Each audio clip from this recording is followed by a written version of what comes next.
Good morning students. Online classes में आपका हार्दिक अभिनंदन है बेटा। लास्ट क्लास में हमने विविध प्रश्नमाला के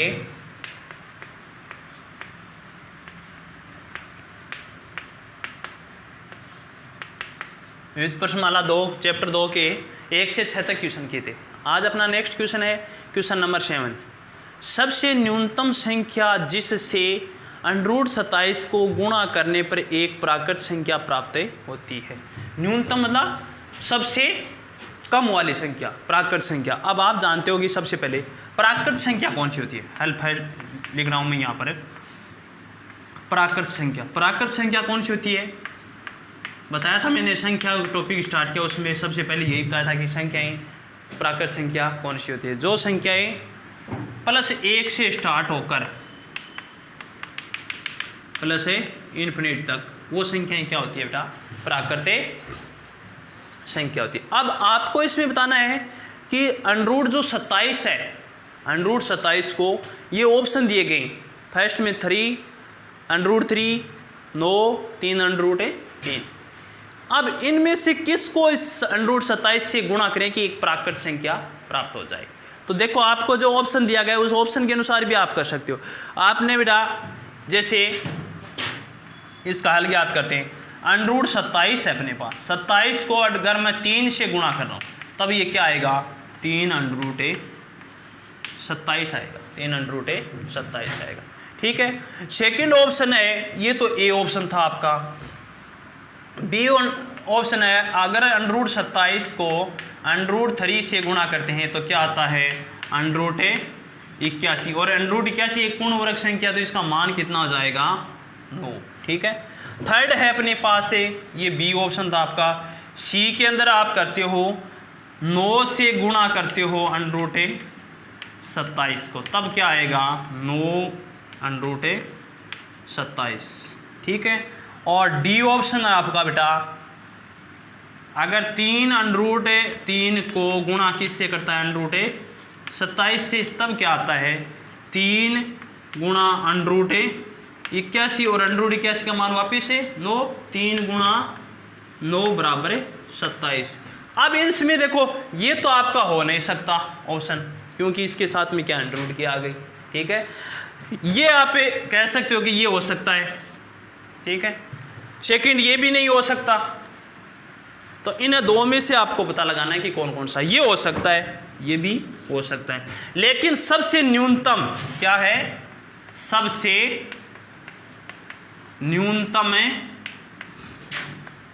प्राकृत संख्या कौन सी आएगी। सबसे पहले 9 आता है या फिर 27 आता है, तो सबसे पहले 9 आता है, तो क्या है, 9, सबसे न्यूनतम 9 हो गई। लेकिन कौन सी संख्या से गुणा किया था, √3, तो इसका ऑप्शन क्या हो जाएगा आपका, √3 आ जाएगा। ठीक है। इस प्रकार से इसको सॉल्व करना होता है। ठीक है। नेक्स्ट क्वेश्चन अपने पास क्वेश्चन नंबर 8 देखो।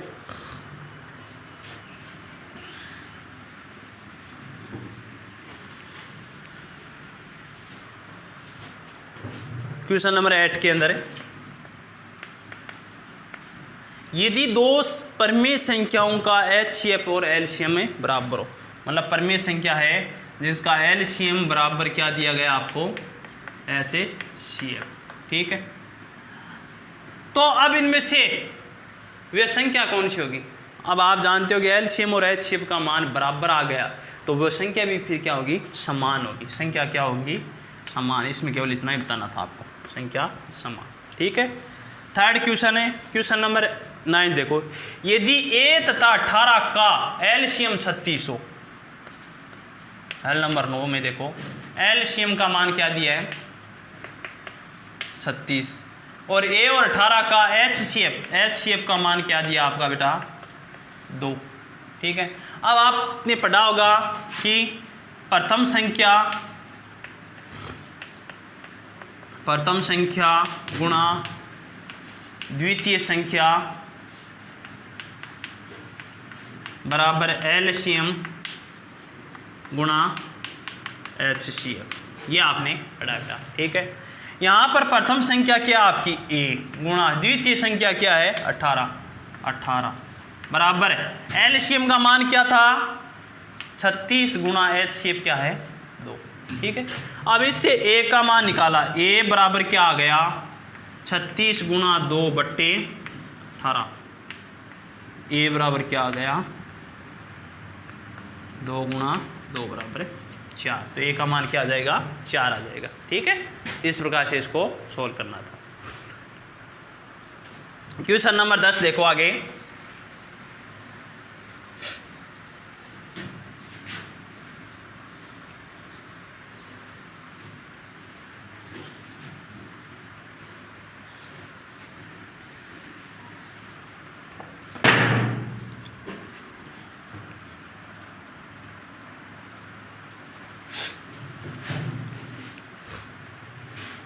दस नंबर क्वेश्चन दिया आपको, यदि n एक प्राकृत संख्या है,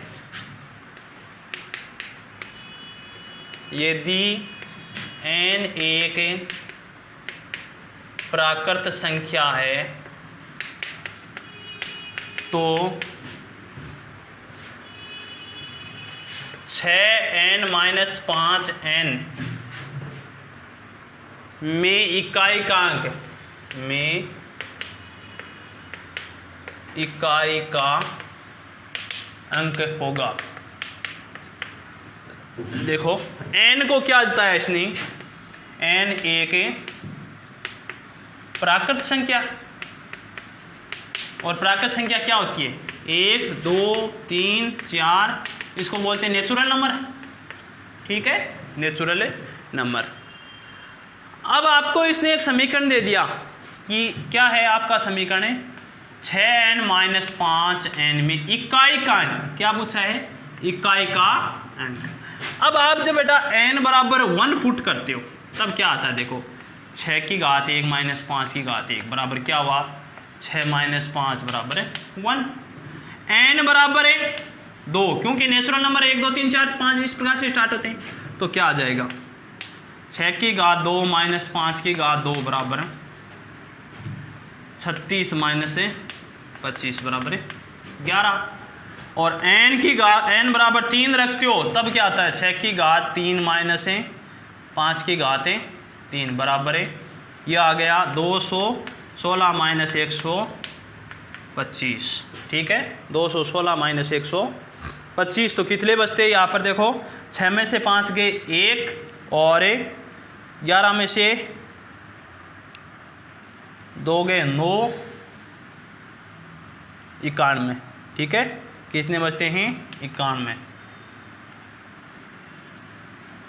तो यहाँ पर देखो अपने पास है क्या आया इकाई का अंक, ये इकाई का अंक है, इसमें ये इकाई का अंक है, इसमें ये इकाई का अंक है, तो सब में इकाई का अंक क्या आ रहा है, इकाई का अंक क्या आएगा 1, इकाई का अंक क्या आएगा 1, इसमें ये बताना था आपको। नेक्स्ट देखो क्वेश्चन नंबर है 11।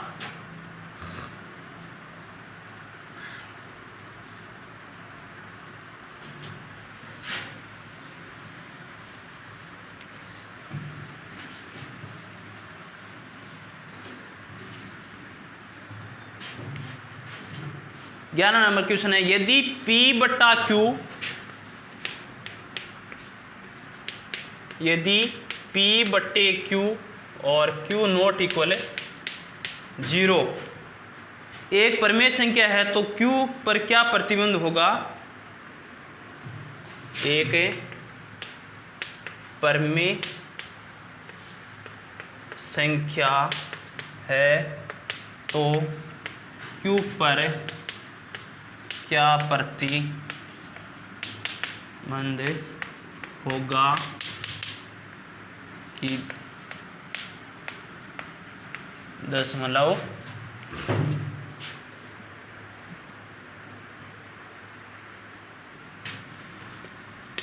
प्रसार शांत हो। ठीक है, इसमें देखो क्या करना है आपको, इसका हल ज्ञात करना है। तो P बट्टे Q क्या है कि परिमेय संख्या, परिमेय संख्या, तो यार Q नॉट इक्वल क्या बता दिया 0। अब Q पर प्रतिबंध पूछा है तो यहां पर यही लिखना है Q पर यदि 2 की घात m Q का मान यदि 2 की घात m गुणा 5 की घात n का रूप हो तो p बट्टे q एक परमेय संख्या का दशमलव प्रसार शांत होगा। ये बताना था, केवल इतने ही लाइन। q का मान 2 की घात m गुणा 5 की घात n का रूप हो तो p बटा q एक परमेय संख्या का जो दशमलव का प्रसार है वो क्या होगा, शांत होगा। ठीक है। नेक्स्ट क्वेश्चन नंबर 12 इंपॉर्टेंट है।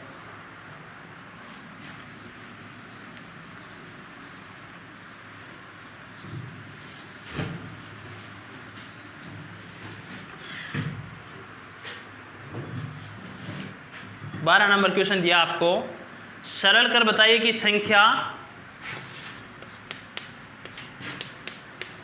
सरल कर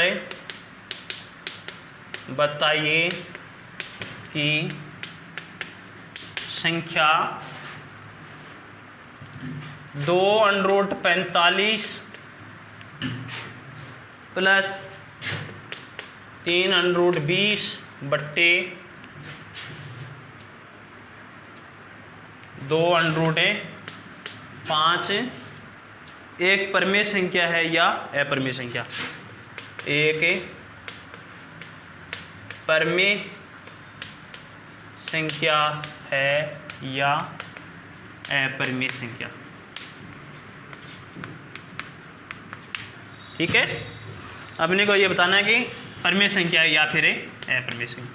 और जिन संख्याओं को p बटा q रूप में लिखा जा सकता है वे परमेय संख्या है, और इनके अलावा जो आ जाए, रूट वाली आ जाए, वो क्या होगी, अपरमेय संख्या। अब यहाँ पर देखो बेटा, ऊपर अपने पास है 2√45 प्लस 3√20 बट्टे 2√5।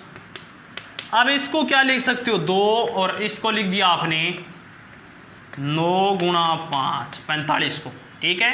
प्लस 3 इसको लिख दिया आपने 4 गुणा 5। अब यहां पर 9 एक पूर्ण वर्ग संख्या है, 4 भी एक है पूर्ण वर्ग संख्या है, तो इनका कुछ मान होता है। तो क्या आ जाएगा, 2 गुणा 9 का मान 3 और अंडर का 5 बच गया, प्लस 3 गुणा 4 का मान 2 और अंडर 5 बट्टे 2√5।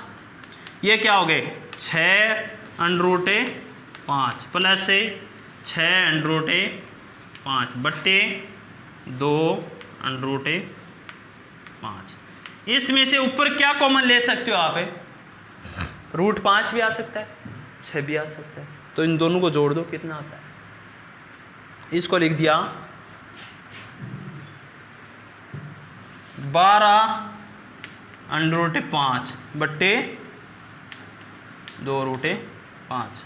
√5 से √5 काट दिए, 12/2 बराबर 6। और इसको क्या लिख सकते हो, 6/1 जो क्या है, p बट्टे q परमेय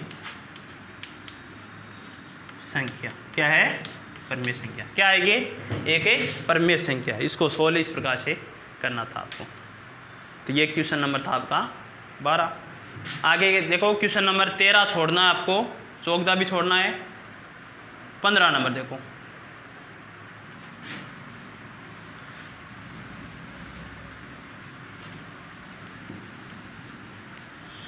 पंद्रह नंबर क्वेश्चन देखो बेटा।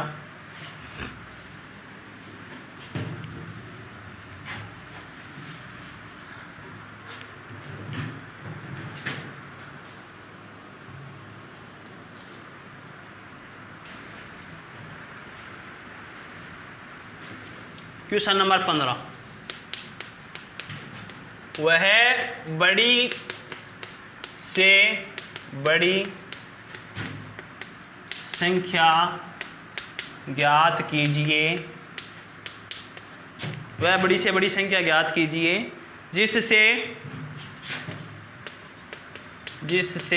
2053 और 967 को विभाजित करने पर को विभाजित करने पर शेषफल क्रमशः 5 व 7 रहे। ठीक है। अब इसको करने के लिए देखो मैंने बताया था वह सबसे बड़ी से बड़ी संख्या याद करनी है आपको। मतलब है एक ऐसी संख्या याद करनी है कि इन दोनों के अंदर उसका भाग जाए। तो अगर पहली बार जब 2053 में भाग जाए तो शेषफल 5 बचे, और 967 में भाग जाए तो शेषफल का मान क्या बचे? 7 बचे। ठीक है। तो अपने पास 2053 में से तो 5 घटा दो आप, क्या बच गया? 2048। और 967 है उसमें से 7 घटा दो बेटा, कितना बच गया? 960। इन दोनों संख्याओं का आपको क्या ज्ञात करना है? एच शेप ज्ञात करना है।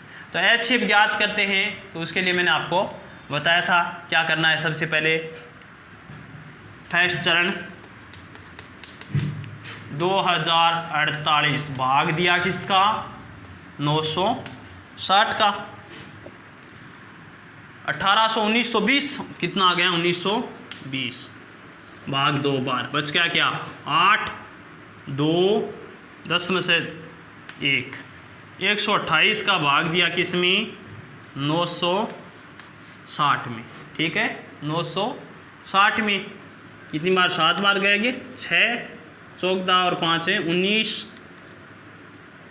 और 7 रह के 8, कितना आ गया? 7 बार 896। 4 15 में से नहीं 16 में से 9 गए 7 128। 74 का 74 भाग गया 1 बार बच गया 4। 12 में से 5 7 गए 5 और 74 54 1 बार बच गया कितना? 0 2।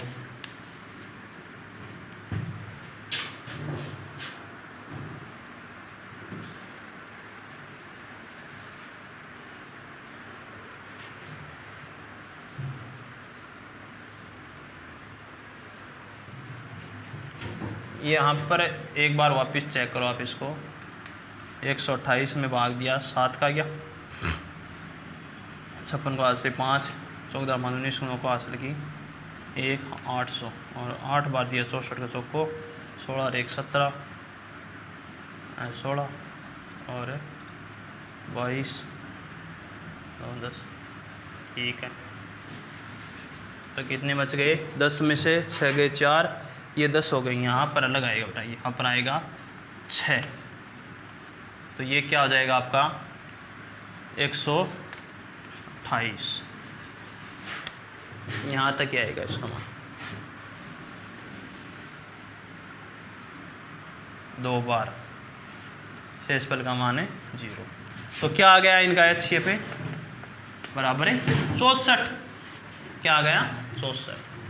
अब आप इसको चेक करोगे तो ये तो आपका आ गया फर्स्ट चरण, ये चरण नंबर है सेकंड और ये चरण नंबर है थर्ड आ गया।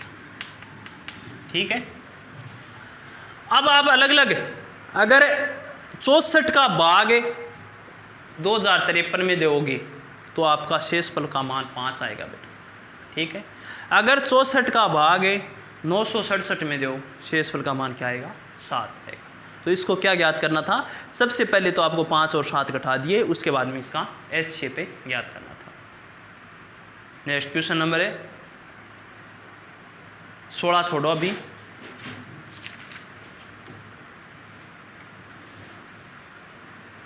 सत्रह नंबर क्वेश्चन देखो।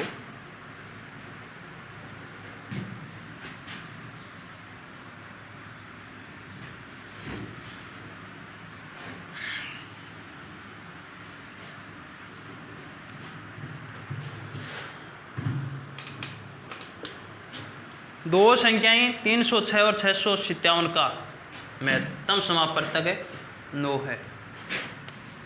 Question number 17। दो संख्याएं 306 और 657 का महत्तम समापवर्तक 9 है, तो इन संख्याओं का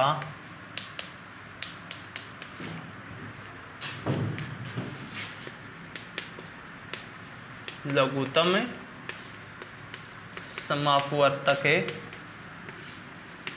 ज्ञात करो। ठीक है, ये दो संख्या दे दी 306 और 657। तो आपने पढ़ा होगा प्रथम संख्या गुणा द्वितीय संख्या बराबर एलसीएम गुणा HCF। ठीक है, यहां पर अब मान रखो 306 गुणा 657 बराबर एलसीएम का मान ज्ञात करना है आपको, गुणा HCF का मान है 9 दिया। ठीक है, तो इस तरफ तो बेटा एलसीएम का एलसीएम रह गया अपने पास है, और ये 9 गुणा में दूसरी साइड में आएगा तो भाग में 306 गुणा 657 बट्टा 9, 657 बट्टा 9। ठीक है, अब यहाँ पर आपको क्या ज्ञात करना है, देखो 9 3 27, 3 बार बच गए 3 और 6 4 बार, 34 गुणा 657 बराबर एलसीएम। इसका जो मान आएगा वही आपका क्या होगा, एलसीएम का मान होगा। ठीक है, तो इसको इस प्रकार से सोल्व किया। क्वेश्चन नंबर 19 और 20 बेटा सिद्ध करने वाले थे अपरिमेय संख्या है, अपरिमेय संख्या है। ठीक है, क्वेश्चन नंबर है 19, 5√2 2/√7 अपरिमेय संख्या है, सिद्ध कीजिए, सिद्ध करो। तो वो मैंने आपको बताए थे, सिद्ध करने वाले उसी के अकॉर्डिंग है करने। 19वां भी करना है आपको, और क्वेश्चन नंबर 20 में आपको बताना है दशमलव का प्रसार है शांत होगा या अशांत होगा, क्योंकि अभाज्य गुणनखंड करके चेक करने आपको, पॉइंट हटा लेना, नीचे बटे में कितने पॉइंट के बाद कितने अंक उसके अकॉर्डिंग जीरो लगा कर आप बताओ कि ये दशमलव का प्रसार शांत है या फिर अशांत है। ठीक है, अब एक क्वेश्चन नंबर अपना 18 है, 18 नंबर क्वेश्चन देखो, इंपॉर्टेंट है परीक्षा की दृष्टि से।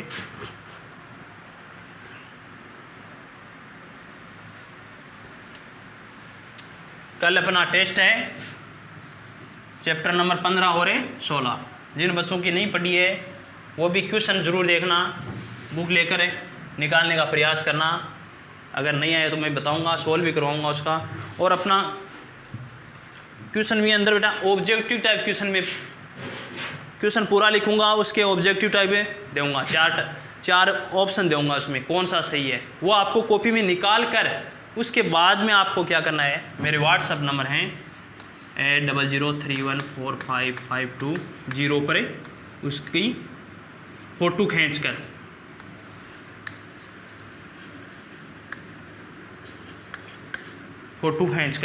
मतलब जब आप आंसर इस प्रकार से दे लोगे, जैसे फर्स्ट में आपका ए आ गया, सेकंड में आपका बे आ गया, थर्ड में आपका ए आ गया, फोर्थ में आपका से आ गया, इस प्रकार से आप फ़ोटो खींच कर एक पेज की और इन व्हाट्सअप नंबर पर आपको सेंड करनी है। ठीक है, सेंड करनी है, और मैं इसकी सही आंसर की जो करेक्ट आंसर की है वो आपके नंबर पर डाल दूँगा। चेक कर लेना किस प्रकार से आपके कितने % सही हुए हैं, कितने गलत हुए। ठीक है, तो ध्यान रखना, पर 10 या 15 क्वेश्चन का टेस्ट होगा, उसके प्रत्येक क्वेश्चन के 4 ऑप्शन मिलेंगे, उसमें से आपको कॉपी में पहले पूरा क्वेश्चन निकालना है और निकाल कर चेक करना है कि इसमें कौन सा ऑप्शन है सही आ रहा है, उस पर आप उसको लिख लेना। जैसे पहले में आ गया, दूसरे में आ गया, उसके बाद में आपको इन नंबर पर सेंड करना है। ठीक है, 8003145520 पर मैसेज कर सकते हो आप। ठीक है, अब अपना एक क्वेश्चन है, क्वेश्चन नंबर 18।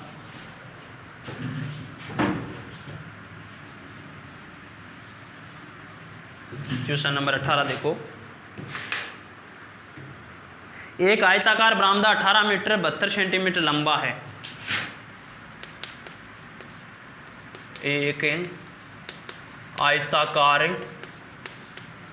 बरामदा 18 मीटर 72 सेंटीमीटर लंबा है। 18 तथा 13 मीटर 20 सेंटीमीटर चौड़ा है। तथा 13 मीटर 20 सेंटीमीटर चौड़ा है। ठीक है। इसमें समान विमाओं वाली वर्गाकार टाइलें लगानी हैं। इसमें समान विमाओं वाली वर्गाकार टाइलें लगानी हैं।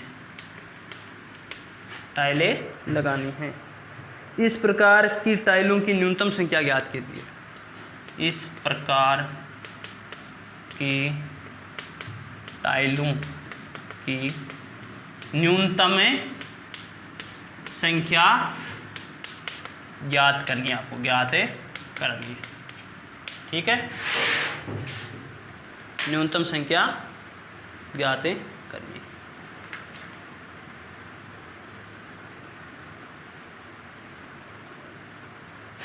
देखो आपको क्या करना है,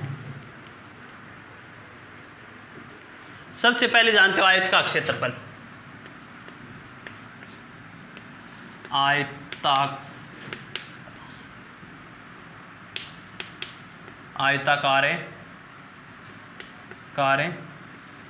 बरामदे का क्षेत्रफल बराबर होता है लंबाई गुणा चौड़ाई। अब यहाँ पर इसकी लंबाई है 18.72 गुणा चौड़ाई है 13.20। तो क्यों न इसको क्या में बदल दिया, सेंटीमीटर में ही बदल दिया। तो 18 मीटर है प्लस 72 सेंटीमीटर। मीटर को सेंटीमीटर में बदल दिया, 18 गुणा 100 सेंटीमीटर प्लस 72 सेंटीमीटर। तो कितना हो गया, ये हो गया 1800 प्लस 72 बराबर 1872 सेंटीमीटर में। ठीक है, 1872 सेंटीमीटर। तो ये क्या हो गया, 1872 गुणा 1320 सेंटीमीटर में आ गया। ठीक है, ये तो आएगा आयताकार बरामदे का क्षेत्रफल।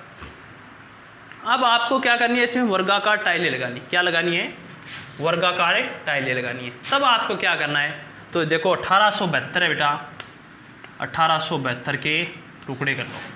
2 का दिया 936, 2 को दियो 900 का 450 और 18 468। 2 को दियो 2 3 4, फिर 2 को 1 1 7 1 1 7।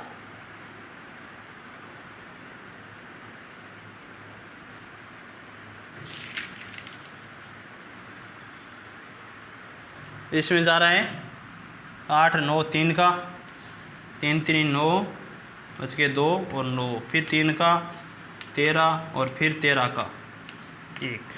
इसी प्रकार से आपको क्या करने हैं, 1320 की। तो क्या जाएगा, 2 को दियो 660, फिर 2 को 330, फिर 3 को 110, फिर अच्छा 2 को जा रहे अभी, 2 को दियो 150 और 15 65, 11 12, 3 को दियो 5 3 15 और 5 3 15, 5 को दियो 11 11 को दियो। ठीक है, तो 1872 को आप लिख सकते हो 2 गुणा 2 गुणा 2 गुणा 2 गुणा 3 गुणा 3 गुणा 13, और 1320 को क्या लिख सकते हो आप, 2 गुणा 2 गुणा 2 गुणा 3 गुणा 5 गुणा 11। तो इसको तो लिख दिया आपने 2 की घात 4 गुणा 3 की घात 2 गुणा 13 की घात 1, और इसको क्या लिख दिया 2 की घात 3 गुणा 3 की घात 1 गुणा 5 की घात 1 गुणा 11 की घात 1। अब इन दोनों का आपको क्या ज्ञात करना है, HCF। क्या ज्ञात करना है, HCF। क्या आ जाएगा 2 की घात 3 गुणा 3 की घात 1 बराबर क्या आ गया 8 गुणा 3 बराबर 24। मतलब ये क्या आ गया आपके वर्गाकार टाइलों का क्षेत्रफल आ गया, या फिर एक टाइल का क्षेत्रफल क्या आ गया, एक टाइल का क्षेत्रफल आ गया। ये क्या आ गया, एक टाइल का क्षेत्रफल, एक टाइल का क्या आ गया, क्षेत्रफल आ गया। अब यहाँ पर आपको आगे इसने क्या करना है, न्यूनतम टाइलों की संख्या क्या ज्ञात करने हैं, न्यूनतम टाइलों की संख्या, न्यूनतम टाइलों की संख्या बराबर आ गई आयताकार बरामदे का क्षेत्रफल, आयताकार बरामदे का क्षेत्रफल बट्टा एक टाइल का क्षेत्रफल। तो ये आ गया 1872 गुणा 1320 बट्टे 24, जो मान आए उसमें आएगा लगभग 42 से 90, 42 से 90 टाइल,